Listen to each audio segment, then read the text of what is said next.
आज की कहानी है विक्रम बेताल की 17वीं कहानी, अधिक साहसी कौन। इस बार भी राजा विक्रमादित्य ने बड़े से पेड़ पर लटके बेताल को उतारा और उसे लेकर आगे बढ़ने लगे।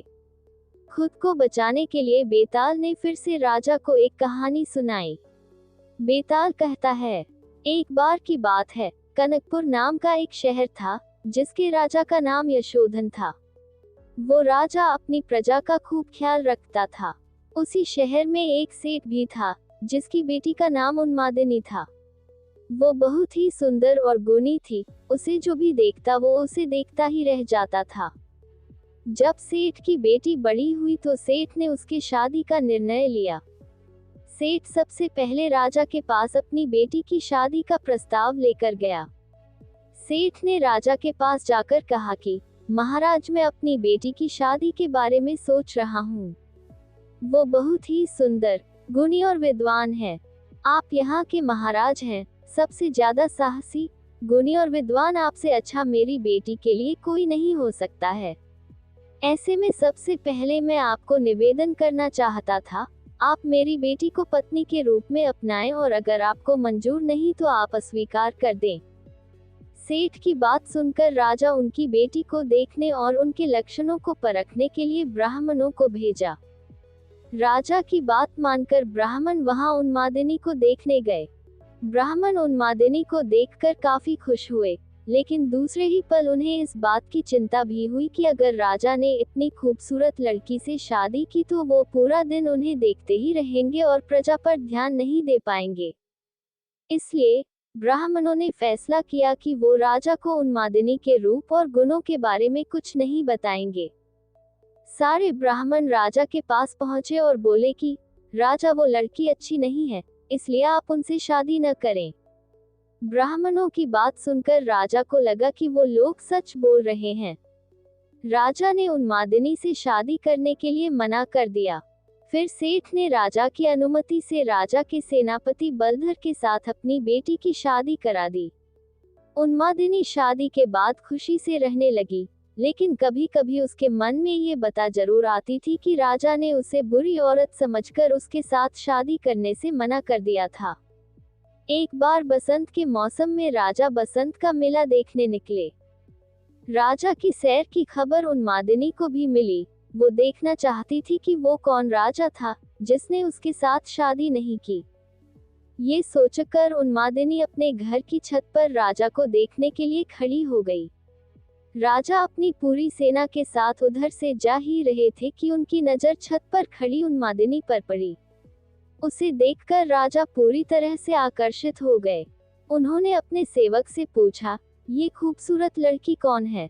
तब सेवक ने राजा को सारी कहानी बताई। ये वही लड़की है जिसके साथ ब्राह्मणों के कहने पर आपने शादी करने से मना कर दिया था। बाद में इसकी शादी सेनापति बलधर के साथ हो गई थी। पूरी बात सुनकर राजा को गुस्सा आया और उसने ब्राह्मणों को नगर छोड़ने की सजा दे दी। उसके बाद राजा बार बार यह बात सोच कर दुखी रहने लगा। उसे बार बार शर्म भी आ रही थी कि वो एक ऐसी लड़की के बारे में सोच रहा था जो पहले से ही शादीशुदा है। राजा के हाव भाव से आसपास के लोग उनकी मन की बात समझने लगे।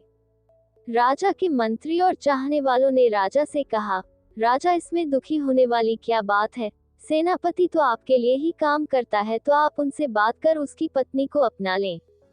राजा ने लेकिन मंत्रियों की बात नहीं मानी। राजा का सेनापति बलधर, जिससे उन्मादिनी की शादी हुई थी, वो राजा का भक्त था। उसे जब राजा की बात पता चली तो वो राजा के पास पहुंच गया और बोला, राजा, मैं आपका दास हूँ और वो आपके दासी की ही पत्नी है। मैं खुद उसे आपको भेज देता हूँ। आप उसे अपना ले या फिर मैं उसे मंदिर में छोड़ देता हूँ।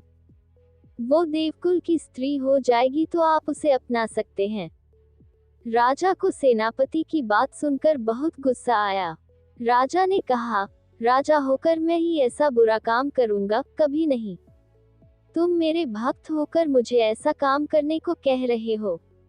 अगर तुम अपनी पत्नी को नहीं अपनाओगे तो मैं तुम्हें कभी माफ नहीं करूंगा।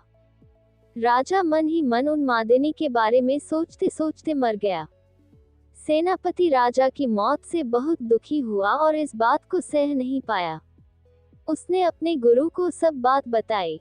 उसके गुरु ने कहा, सेनापति का धर्म होता है कि वो राजा के लिए अपनी जान दे दे। ये बात सुनकर सेनापति ने राजा के लिए बनाई गई चिता में कूदकर अपनी जान दे दी। जब ये बात सेनापति की पत्नी उन्मादिनी को पता चली तो उसने भी अपने पति के लिए अपने प्राण त्याग दिए। इतना बताने के बाद बेताल ने राजा विक्रमादित्य से सवाल पूछा, बताओ राजन, राजा और सेनापति में सबसे ज्यादा हिम्मत वाला कौन था? विक्रमादित्य बोला, राजा सबसे अधिक साहसी था, क्योंकि उसने राजधर्म निभाया। उसने सेनापति के कहने पर भी उन्मादिनी को नहीं अपनाया और खुद मर जाना सही समझा। सेनापति एक अच्छा सेवक था, अपने राजा के लिए उसने अपनी जान दे दी, इसमें कोई चौंकाने वाली बात नहीं थी। असली हिम्मत वाला तो राजा था, जिसने अपने धर्म और काम को अनदेखा नहीं किया। विक्रमादित्य का जवाब सुनकर बेताल खुश हुआ और हर बार की तरह पेड़ पर जाकर लटक गया। कहानी से सीख, असली हिम्मत वाला इंसान वही होता है जो खुद से पहले अपने परिवार के बारे में सोचे और अपनों का ध्यान रखे। ऐसी और मजेदार कहानियां सुनने के लिए मेरे चैनल को लाइक, सब्सक्राइब और शेयर करें।